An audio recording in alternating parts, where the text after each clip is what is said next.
बिस्मिल्लाहिर्रहमानिर्रहीम। फ़ायज़ा मुझसे कहती थी कि मुझको सूरत की वजह से ठुकराया गया है। तुम देख लेना, मैं साबित करके दिखाऊंगी कि बदसूरत लोग भी अच्छी ज़िंदगी गुजार सकते हैं।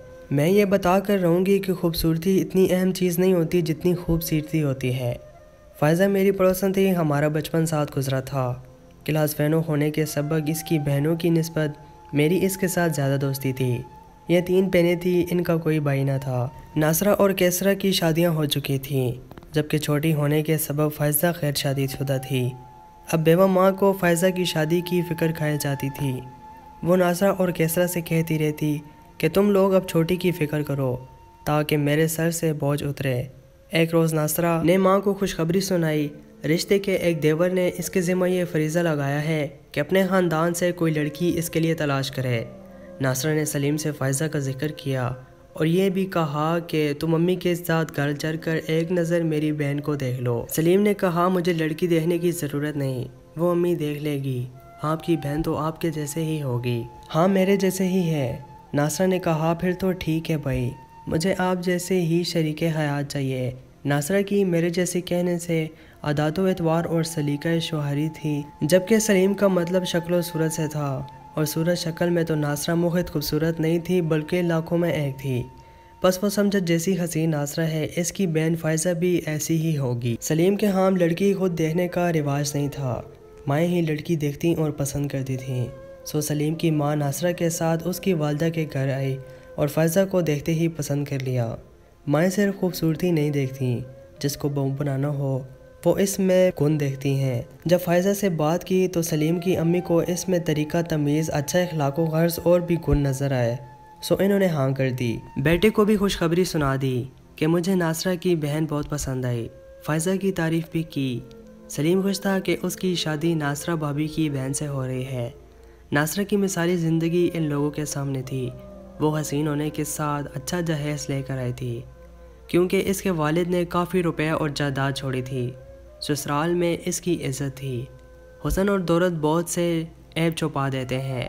बेशक दौलतमंद लड़की सलीका शोहर ना हो तो गुजारा हो जाता है, लेकिन नासरा तो सलीका शोहर भी थी और सादा पसंद भी। उसकी मिसाली कामयाबी और इज़्ज़वाजी ज़िंदगी से मुतासिर होकर सलीम की माँ ने फ़ायज़ा को बहू बनाने का सोचा था। मालूम न था कि नासरा और कैसरा जहाँ खूबसूरत है, वहाँ उनकी छोटी बहन फ़ायज़ा मामूली शक्ल सूरत और सांवले रंग की थी। वो किसी तौर पर अपनी बहनों का मुकाबला नहीं कर सकती थी, अलबत्ता सीरत में उनसे कई ज़्यादा आगे थी। बहरहाल 2-4 बार के आने जाने से सलीम की वालदा को तसल्ली हो गई थी कि उसने ठीक लड़की का इंतखाब किया है। कुछ दिनों बाद शादी की तारीख तय कर दी गई। चट मंगनी पट ब्याह वाली बात हो गई। मगर शादी की रात जो खुशियों की रात होती है, सो फ़ायज़ा ने भी उस रात बड़े सपने सजाए हुए थे, मगर उसके सारे सपने चकनाचूर हो गए। सलीम ने घूंघट उठाते ही पहला सवाल किया, क्या तुम भाभी नासरा की बहन हो?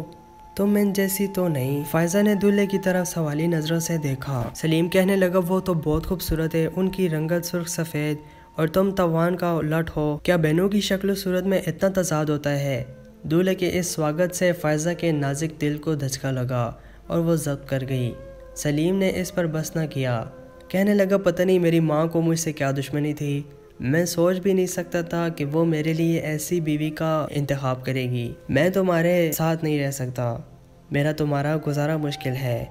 गोया कि पहली नज़र देखकर ही उसने अपनी शरीके हयात को रद्द कर दिया, बल्कि अपनी दुल्हन पर अल्फाज के पत्थरों की बरसात कर दी। फ़ायज़ा गंग बैठी सुन रही थी। कुछ देर पहले जो वो ख्वाब देख रही थी, वो सारे कांच के टुकड़े साबित हुए, ऐसे टूट कर बिखरे कि उनके टुकड़े भी मिलना मुश्किल हो गए। सबकी हजार के बावजूद आंसू उसकी आंखों से निकले और सारे ख्वाब कतरा कतरा अश्कों की शक्ल में टपकने लगे। वो खामोशी से ये ख़जाना लुटा रही थी और सलीम की ज़बान किसी जहरीले नाग की तरह अपना काम कर रही थी। उसकी सूरत पर फ़िक्रे, इसकी रंगत पर तंज के तीर फ़ायज़ा की रूह तक को ज़ख्मी कर रहे थे। तभी वो फुट पड़ी तो बजाय उसकी दिलजोई करने के वो उठकर कमरे से बाहर चला गया और फ़ायज़ा सारी रात अरमानों के कांटों पर बैठी तन्हा से सकती रह गई। बगैर किसी कसूर और गुनाह के वो ज़हनी अज़ियत की सूली पर चढ़ गई थी। सुबह होने से पहले वो कमरे में वापस आ गया ताकि किसी के जागने से कबल अपनी दुल्हन के पास मौजूद हो। اور کوئی غلط نہ کہہ سکے۔ دوسرے دن ولیمہ تھا، وہ سب سے ہنس ہنس کر باتیں کر رہا تھا جیسے رات کو کچھ ہوا ہی نہ ہو۔ فائزہ سوچتی رہ گئی کہ مرد اتنے ظالم اور شفاق بھی ہو سکتے ہیں کیا؟ میری زندگی تباہ کر کے میرے ارمانوں کا گلا گھونٹ کر وہ کس طرح چہرے پر مسکراہٹ سجائے ہوئے ہے اور سب سے ہنس ہنس کر مل رہا ہے، باتیں کر رہا ہے۔ ایک مہینہ خاموشی سے گزر گیا۔ فائزہ بہت بہادر لڑکی تھی، اس نے ہر طرح سے حالات کا مقابلہ بڑی سمجھداری سے کیا، لیکن ساس نے محسوس کر لیا کہ کوئی گڑبڑ ضرور ہے۔ اس نے بہو سے پوچھا، تم لوگ کھچے کھچے کیوں رہتے ہو؟ یہ سوال آپ سلیم سے پوچھ لیں۔ ماں کا شک یقین میں بدل گیا۔ شام کو جب سلیم گھر آیا، ماں نے اپنے کمرے میں بلا کر اسے پوچھا، تم کچھ اکھڑے سے رہتے ہو، بیوی کے ساتھ بھی تمہارا رویہ پھیکا پھیکا سا ہے، کیا بات ہے؟ فائزہ نے کچھ کہہ دیا ہے یا اس سے کوئی غلطی ہو گئی ہے؟ اگر کوئی ایسی بات ہے تو مجھے بتاؤ، میں اسے سمجھا دوں گی۔ ماں، وہ ہرگز مجھے قبول نہیں ہے، آپ نے میرے ساتھ زیادتی کی ہے، سارے جہان میں میرے لیے آپ کو یہی ایک لڑکی ملی تھی، میرے لیے یہی چاند رہ گیا تھا، اگر اس سے بھی کوئی زیادہ حبشی شکل مل جاتی تو کیا اس کو بھی بہو بنا لیتی؟ آپ کی پسند کو میں اس قدر گیا گزرا نہیں سمجھتا تھا، آپ نے مجھ پر بھروسہ کیا، میرا اعتماد مجھے لے ڈوبا، کم از کم اس کی رنگت پر تو غور کیا ہوتا۔ کیا مطلب ہے تمہارا؟ کیا ہوا ہے فائزہ کو؟ اتنی اچھی تو ہے، آج کل کے دور میں اتنی سلیقہ شعور لڑکی ڈھونڈنے سے بھی نہیں ملتی، صورت ہی سب کچھ نہیں ہوتی بیٹے، یہ ایسی لڑکی ہے کہ تمہارے گھر کو جنت بنا دے گی، مجھ کو نہیں چاہیے ایسی جنت، تم اس کو کیوں ٹھکرا رہے ہو؟ آخر اس کا قصور کیا ہے؟ میرا کیا قصور ہے؟ میں تو ناصرہ بھابی کو اپنا آئیڈیل مانتا تھا، مجھ کو کیا خبر تھی کہ ان کی سگی بہن اتنی گئی گزری ہوگی، میں اس کالی کلوٹی کے ساتھ کیسے گزارا کروں گا؟ اسے دیکھ کر میرا دل خوش نہیں ہوتا تو میں کیا کروں؟ اس میں تو ناصرہ بھابی کے جیسی ایک بھی ادا نہیں ہے، یہ تو عجیب ہی چیز ہے، میں اس کو نہیں رکھ سکتا، میں اسے طلاق دے دوں گا۔ بیٹے کے منہ سے یہ الفاظ سن کر سلیم کی ماں سکتے میں آ گئی۔ خبردار، جو طلاق کا نام لیا تو ہمارے خاندان میں آج تک ایسا نہیں ہوا، جس سے شادی ہوگی نباہ کیا، تم کو بھی اپنے خاندان کی رسم و رواج کی حفاظت کرنا ہوگی، اگر ہمارے خاندان میں طلاق نہیں ہوتی تو خود سنبھال لیجیے اپنی بہو کو، میں یہاں سے چلا جاؤں گا، آپ خود اپنی اس خوبصورت بہو کے ساتھ رہیے۔ یہ کہہ کر سلیم اپنے کمرے میں چلا گیا۔ جب اس نے گھر چھوڑ جانے کی دھمکی دی تو ماں پریشان ہو گئی، بہت عرصہ قبل وہ بیوہ ہو گئی تھی، انہیں بیٹوں کے سہارے بیوی کاٹ دی، دوسری شادی کا بھی نہیں سوچا، وہ خاموش رہی، سوائے دعا کے کیا چاہ رہا تھا کہ خدا سلیم کو ہدایت دے اور اس کے دل میں فائزہ کے لیے محبت پیدا کرے۔ سلیم نے فائزہ سے دوری قائم رکھی، ساس ہر وقت فائزہ ہی کو سمجھاتی رہتی کہ بیٹی تم صبر کرو، اللہ تعالیٰ خود تمہاری زندگی میں بہتری پیدا کریں گے، تم بس سلیم کے سارے کام اپنے ہاتھوں سے کیا کرو، آخر ایک دن تمہارا ہو جائے گا۔ فائزہ نے ساس کی بات مان لی، وہ شوہر کے تمام کام اپنے ہاتھوں سے کرتی، ساس کی بھی خدمت کرتی اور ایک بیٹی کی طرح اس کا خیال رکھتی، لیکن سلیم کا دل نہ جیت سکی، اس کو خود سے محبت کرنے پر مجبور نہ کر سکی۔ سلیم کی بے رخی اٹل تھی۔ ایک دن کچھ مہمان آئے ہوئے تھے، سلیم ان کے ساتھ بیٹھا ہوا تھا، کہا چائے بنا کر مہمانوں کو دو، اس نے حکم کی تعمیل کی، اس نے مہمانوں کے سامنے کیک، سموسے اور چائے وغیرہ رکھے تھے، جب سلیم کے سامنے پلیٹ رکھی تو اس نے اٹھا کر پرے پھینک دی، کہا کہ یہ صاف نہیں ہے، حالانکہ پلیٹ صاف تھی، صرف اس کی اہانت کرنے کو سب کے سامنے اس نے ایسا کیا تھا۔ شرمندگی کے مارے فائزہ کی آنکھوں میں آنسو آ گئے اور وہ اپنے کمرے میں آ گئی، آج تو آنسو سے نہ تھمنے والی جھڑی لگ گئی تھی، اس کے آنسو پوچھنے والا بھی کوئی نہیں تھا، تکیے کو ہمراز بناتے ہوئے سارے آنسو اس کے صبرت کر رہی تھی، پتہ نہیں رات کے کس پہ نیند نے آ کر اس کی اذیت کو نجات دے دی۔ مہمانوں کے جانے کے بعد سلیم بھی گھر سے چلا گیا اور ساری رات نہ آیا۔ ماں اب سلیم کے اس رویے پر کڑ کڑ کر بیمار رہنے لگی تھی، جب بیٹے کو سمجھاتی وہ الجھ پڑتا، کہتا زیادہ تنگ کرو گی تو اسے طلاق دے کر نکال دوں گا، یہ میری شرافت ہے کہ نہ چاہتے ہوئے بھی میں نے اس کو گھر میں رکھا ہوا ہے۔ ماں اس کو سمجھاتی بھی کہ بیٹا دل کی آنکھیں کھول کر دیکھو، فائزہ ہیرا ہے اور ہیرے کی قدر کرنا سیکھو، تم کیوں عارضی چمک دمک والی چیزوں کی طرح بھاگتے ہو؟ سلیم ماں کو ہی جھڑک دیتا، تب وہ خود کو ان دونوں زندگیوں کی بربادی کا مجرم سمجھنے لگی۔ اسی طرح اذیت سہتے ہوئے فائزہ کو 8 ماہ کا عرصہ گزر گیا، اس دوران وہ مہکے بھی کم آئی۔ ایک دن ناصرہ آئی، اس نے بہن کو افسردہ اور مجایا ہوا دیکھ کر پوچھا، کیا بات ہے فائزہ، کیا تم یہاں خوش نہیں ہو؟ वो बोली, मैं तो खुश हूँ आपा, मगर सलीम खुश नहीं है। क्या वो तुमसे बुरा सलूक करते हैं? बुरा सलूक नहीं करते तो अच्छा भी नहीं करते। इतनी बात दुखी दिल ने कही थी कि ये बातें सलीम ने सुन ली। नासरा के होते हुए तो उसने कुछ न कहा, लेकिन उसके जाने के बाद वो सख्त फैसला कर लिया जो वो कई दिनों से करना पा रहा था। बहन से गिले करने के बहाना बनाकर उसने एक रोज़ फायजा के हाथ में कुछ कागज़ पकड़ा दिए। कहा कि हमारी दोनों की ज़िंदगी बर्बाद होने से बेहतर है कि तुम अपनी मर्ज़ी से ज़िंदगी गुजारो और मैं अपनी मर्ज़ी से। यही हम दोनों के लिए बेहतर होगा।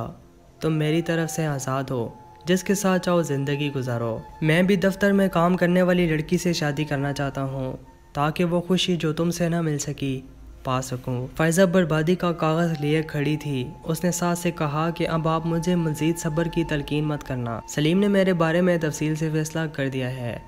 बराए मेहरबानी आप मुझे महके छोड़ाएं। सास इसके ये अल्फाज सुनकर रो पड़ी। इसे गली लगा लिया। बोली, बेटी मुझे माफ़ कर देना, मैंने तुम्हारे लिए अच्छा सोचा था लेकिन सब बुरा हो गया। सास ने दुआएं देकर इस बदनसीब लड़की को बिला आखिर रुखसत कर दिया। फायजा रोती हुई माँ के दरवाजे पर वापस आ गई। जब माँ को इसने तलाक के कागजात दिखाए तो वह कहराम मच गया। बजाय सलीम को बुरा भला कहने के दोनों बहनों ने इसे ही दोष दिया। बुरा भला कहा, कसूरवार ठहराया कि तुम्हारा ही रवैया सही ना रहा होगा जो तुम्हारे शोहर ने इतना बड़ा कदम उठा लिया। उसने तो चाहत से शादी की थी। वो खामोशी से सबकी बातें सुनती, सोचती रही कि यह अजियत काबिल बर्दाश्त है जो अपनों से मिल रही है या वो अजियत का समुंदर जिसको पार करके आती है। किसी ने इसको गले ना लगाया और ना तसल्ली दी। शाम को मैं इसके घर गई तो वो मुझसे गले लग कर फूट फूट कर रोई। उसके ज़ब्त के सारे बदन टूट गए। मैं उसको तसल्ली क्या देती, वो तो मुझसे ज़्यादा समझदार और हौसलामंद थी। मैं इन दिनों एक सिलाई सेंटर में ट्रेनिंग ले रही थी। उसने मेरे साथ सेंटर में दाखिला ले लिया, हालांकि इसको यहाँ दाखिला लेने की ज़रूरत ना थी। वो बहुत अच्छी सिलाई पहले से जानती थी। टीचर इसके हाथ की सिलाई देखकर दंग रह जाती। फायजा ने डिप्लोमा मुकम्मल कर लिया। मैं इस लड़की के मजबूत असाब और हिम्मत की दाद देती हूँ।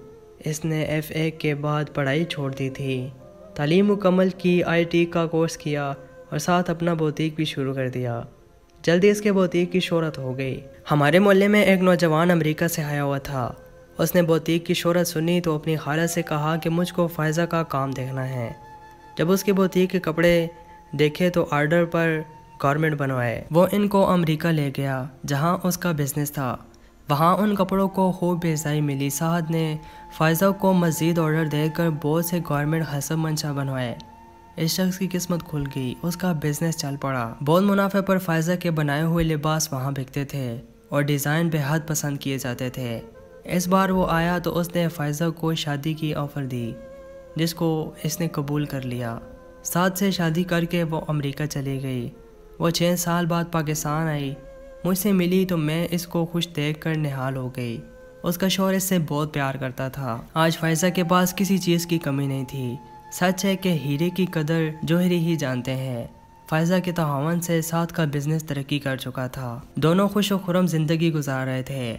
उसने ये साबित कर दिया कि इंसान तदबीर करे और हिम्मत ना हारे तो वो अपनी मंजिल पा सकता है। इधर सलीम ने अपनी पसंद की शादी कर ली। अपनी सास को इसने 1 महीने में टिकने न दिया। सलीम से हर वक्त की बेजा फरमाइशें कर करके इसका भी जीना हराम कर दिया। तब कभी इसे फायजा की याद आती, लेकिन वो मजबूर था। अपनी माँ को खो चुका था, पर अपने बच्चों की माँ को बर्दाश्त करना इसकी मजबूरी थी। दोस्तों, मज़ीद सच्ची कहानियाँ सुनने के लिए मोहम्मद इस्माइल वॉइस चैनल को ज़रूर सब्सक्राइब करें और साथ में दिए गए बेल पर क्लिक करें।